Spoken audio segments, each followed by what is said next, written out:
welcome to Australian Geographic's new series, Ask an Expert. For this first season, we're talking all things Tasmanian devils.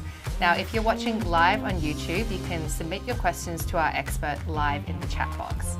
Now, our expert is none other than the devil whisperer himself, Dean Reid from Aussie Ark. Welcome, Dean. Thanks so much for joining us on the show today. Thanks for having me. It's been a real pleasure to come here today. So now the first question I have to ask is, why did you get the name? How did you get the name, the Devil Whisperer? I think I've worked with devils for about 14 years now, and it's slowly been mulled around. But I've hand raised probably about 30 joeys. Wow. And I've worked with devils for 14 years. So you have to have a little bit of finesse to work with devils. Never been bitten. And hand raising joeys is quite hard. So they give me the nickname, the Devil Whisperer. Well, you're the perfect man to have on the show today. Now, my next burning question is, can you please introduce us to these two little beautiful joeys you have with us? They're behaving very well at the moment. They are. So I've just had these for about a couple of weeks. Now, I'm not going to be mum. I always start the joeys off for some of our keepers who have never done it before. And it's, so these are two 4-month-old babies for about 4.5 months. I've had them for a couple of weeks. I haven't named them yet, so if any of you out there would like to submit some names in for us to give us an idea of what's out there and help us name these two devils, that would be amazing. Oh, perfect. Well, listen, we've had people from our audience submit questions over the last week about Tassie devils to ask you, so we're just going to get straight into it. Yeah, go for it. I can't wait. So the first question comes from Kath off TikTok.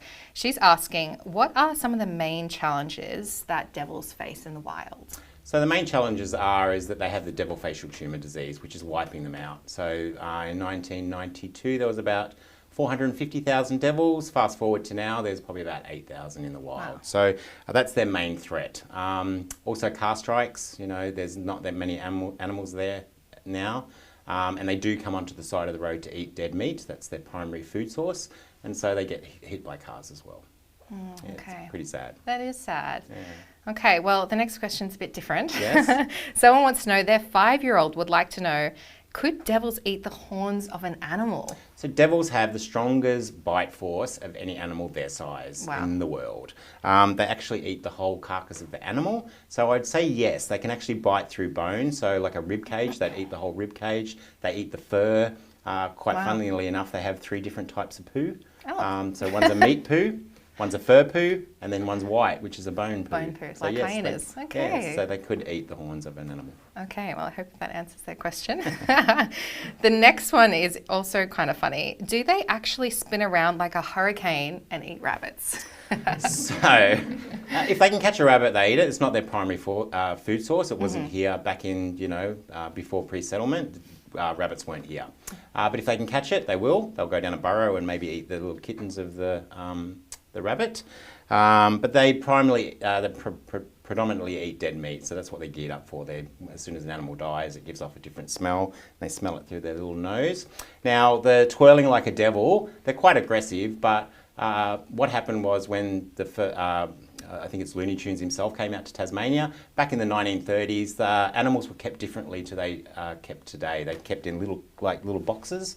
And so the devils have it's called a stereotypical behaviour where they just, they're bored. They run around in a circle, and that's where they get that from. Oh, okay. Yeah, so a little sad that made into a funny cartoon. Yeah, but okay. So, it was that long ago that it just stuck with them. Yeah. Okay, all right, interesting.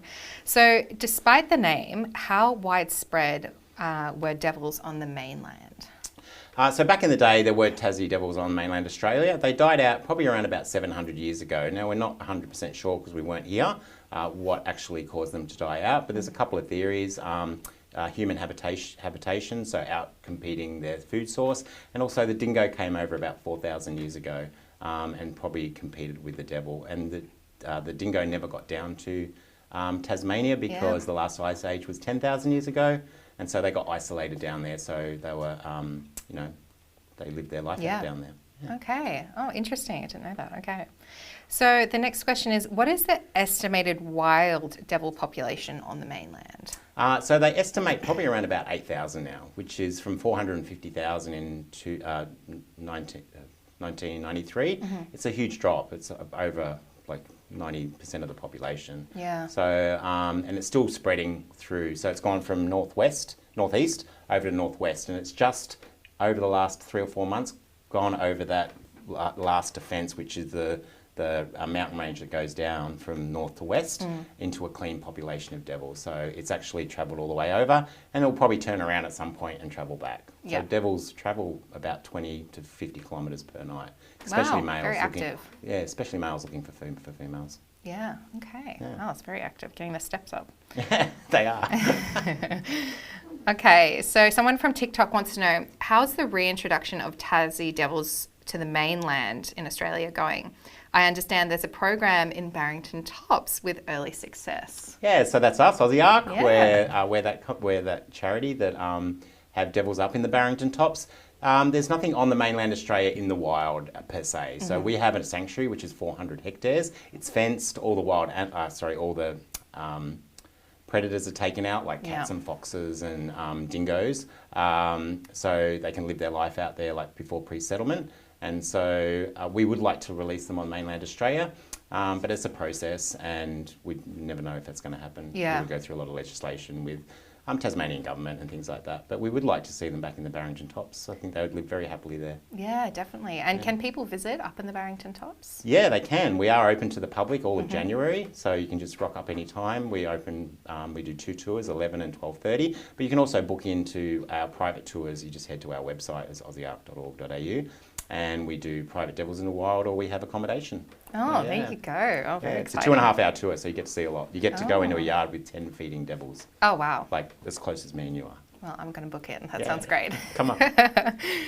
Okay, so the next one's a good question. How closely related are devils to Tasmanian tigers? So they're in the same genus. So anything that eats meat and has a pouch, which is marsupial, is called the Dasyurid. So the Dasyurid is about 72 different species.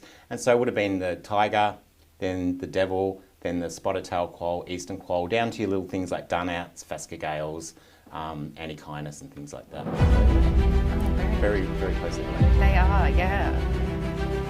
So someone went to Tassie last week and they saw some devils flopped down on the grass, belly flat against the ground, and their limbs splayed. Why do they do that? Is that just their natural relaxation position, or? The devils actually love to sunbake. Not a lot of people know that. They'll actually come out, because you wouldn't see it in the wild. They're very secretive animals. Yeah. But at Aussie Ark, we see it all the time. They come out and splay out in the sun. They get the warmth of the ground on their tummy, and they love it. So, and it's a comfort thing too. Yeah. They just go to sleep in the sun. That's so cute. So everyone was quite curious about the devil facial tumour disease. So we've got quite a few questions coming up. So the first one is, how is the science into devil facial tumour disease going? Are we any closer to an answer or a cure? No, I don't think we are any closer to an answer and a cure. A lot of money has been spent on the actual trying to find out. I think it's one of the most researched animals on the planet. Wow. Aussie Ark believes, we believe that more money should be spent on securing the actual animal in big, like breeding enclosures like we do, which will save them, because they're still no closer to an answer. Like COVID, it mutates. We have to have 3 or 4 vaccines. The devils do as well. So if you get a devil, you catch a devil and give it the vaccine, you've got to catch it within 6 months and give it another vaccine. Oh, wow. And it's not a like silver bullet. It won't actually become immune to the virus. Yeah. Yeah. Okay. Sounds a bit tricky. Yeah, it is a bit tricky. So the next one around the tumour disease is, how is the facial tumour disease contagious? How does it spread? So it's spread in the saliva and the mouth of a devil. So if the devil has a tumour on its face, it means it's all through its body. If it has a viral count of over 10,000 in its mouth, when they're very aggressive animals to each other. So breeding, fighting, the male will grab the female on the back of the neck when breeding. And if he pierces the skin and he's got the viral count in his mouth, it passes over to the actual other devil. So it can spread very quickly. Very quickly. Yeah, and it gets them within about 6 months. It's a horrible way to die. It actually chokes all their airways and they can't Yeah, I've feed seen and photos. distorts. It's Yeah, horrible. Yeah. Yeah, poor little things. Yeah. Oh, They're not how these cute ones. They are, no. No, they're sleeping. Okay, so why did the cancer that affects them ever even develop? So how did it even Things start? mutate, just like COVID came into existence. Yeah. Devils don't live very long, probably 5 or 6 in the wild, 5 more likely. We've got a couple of 6-year-old and 7-year-old devils at Aussie Ark, but that's quite long-lived. They are susceptible to tumours. So if you think when we get old, when we're 80, we get tumours and things like that. You know, the devils do, but they get it like when 5 or 6. And so one just mutated. So it came from a female devil because it had a female chromosome in the actual genetics of it. And another one popped up just a couple of years ago that had a male one. So 2 separate ones have popped up in our time frame. So just bad luck, really. Yeah. Oh, poor things. There's only 3 known transmittable cancers, and the devils have 1. Yeah. And so someone from Instagram would like to know, why don't we just encourage domestication in the species so that animals don't become extinct? So a good point. Like we've done that with reptiles. You can have a license to have any reptile these days, so people don't poach animals. Yeah. And you know they have a lot of those reptiles. But in Australia, the only marsupial that you can have is a hopping mouse. One of the probably, quolls would be a great instance for hand raising or, having as a pet. They've got tiny little brains. So they actually, unless you keep your contact with them up until about 2 years old, they revert back to wild very quickly. And obviously when devils get big, they get these big chompers. They're worse than a dog and they can give you a nasty bite. So you can never really trust them. They are a wild animal. Yeah, okay, good to know. Good for people to know. And so, do you think they will become extinct? I don't, because Aussie Ark is doing amazing work along with 30 other zoos around Australia. And we breed devils really well. We've got around about 200 devils in our population and we breed around about 30 or 40 every year. So in my timeline, no, definitely not. Yeah, not while there's I'm hope. alive. Yeah, exactly. Yeah. Well, you guys are doing all the good work to keep them going. This is an interesting one. So how many babies do they have at a time and how old do they need to be before they start reproducing? That's a good one. So devils will reproduce, they can give up to 30 or 40 joeys at any one time. Wow.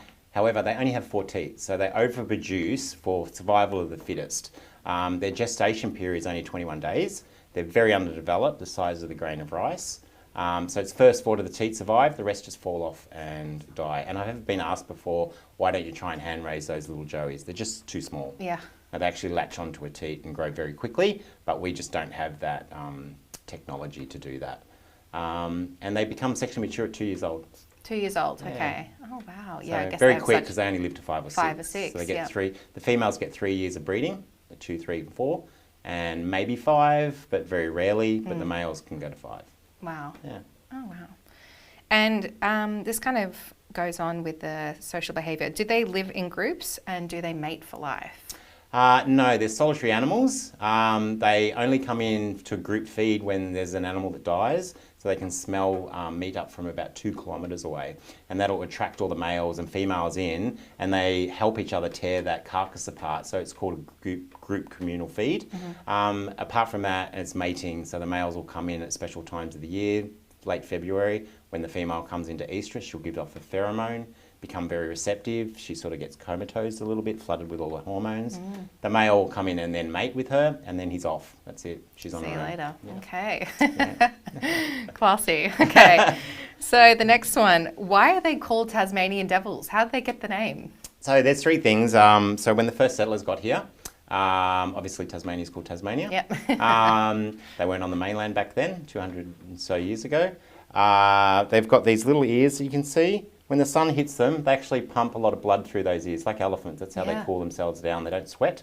And so when they're full during the heat of the day and they're pumping, trying to get cool, the sun hits their ears at the right angle. They're bright red. They look like devil horns. So when the settlers saw them out of the grass, and the guttural noise that they make at night is how they got their name, Tasmanian devil. Fair enough, but So look at them. They're so cute at this age. Their Latin name is actually Sarcophilus harrisi, which means meat lover. Oh, there you go. Well, that's also kind of true. So